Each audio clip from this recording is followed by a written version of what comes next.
బెట్టింగులు నిషేధం. బెట్టింగ్ చేస్తే చట్టబద్ధమైనటువంటి నేరం. కానీ ఆ బెట్టింగుల గురించిన ప్రచారాలు, వ్యవహారాలు నడుస్తూనే ఉంటాయి.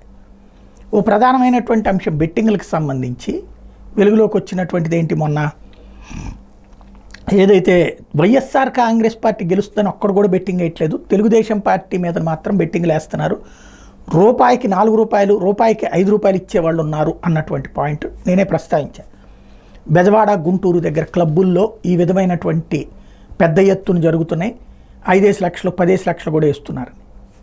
ఇప్పుడు కొంతమంది వైఎస్ఆర్ కాంగ్రెస్ పార్టీకి సంబంధించిన నాయకులు ఏం చెప్తున్నారంటే 5 లక్షలు 10 లక్షల రేంజ్లో బెట్టింగులు నడుస్తున్నాయి, అది కూడా బెజవాడ, గుంటూరు దగ్గరనే నడుస్తున్నాయి. మేము 1 కోటి రూపాయలు కడతామని చెప్పినా కూడా వైఎస్ఆర్ కాంగ్రెస్ పార్టీ గెలుస్తుందని మేము కడతామంటే కూడా కట్టించుకోవట్లేదు. ఇది ఒక హైప్ క్రియేట్ చేయడానికి చేస్తున్నారు తప్పించి ఏమీ లేదు అన్నటువంటిది మరికొంతమంది చెప్తున్నది. వైసీపీ సింపథైజర్ చెప్తున్నది. కోట్లలో పందాలు గాయడానికి రెడీ అయ్యారట. ముందు వాళ్ళు ఎస్ అన్నటువంటి వాళ్ళు తర్వాత సైలెంట్గా తప్పుకుంటున్నారు. కాబట్టి ఈ బెట్టింగులు వైసీపీ గెలుస్తని 1 కోటి 2 కోట్లు 3 కోట్లు కాయడానికి వచ్చినటువంటి వాళ్ళు ఉన్నారట. అయితే దానికి ఎవరు సిద్ధపడట్లేదట. ఈ చివరిలో 5,000 10,000 50,000 ఈ లోపల వేసుకుంటూ కొన్ని యాప్ల ద్వారా కూడా బెట్టింగ్లు చేస్తూ దానితో ఒక మైండ్ గేమ్ నడుపుతున్నారు.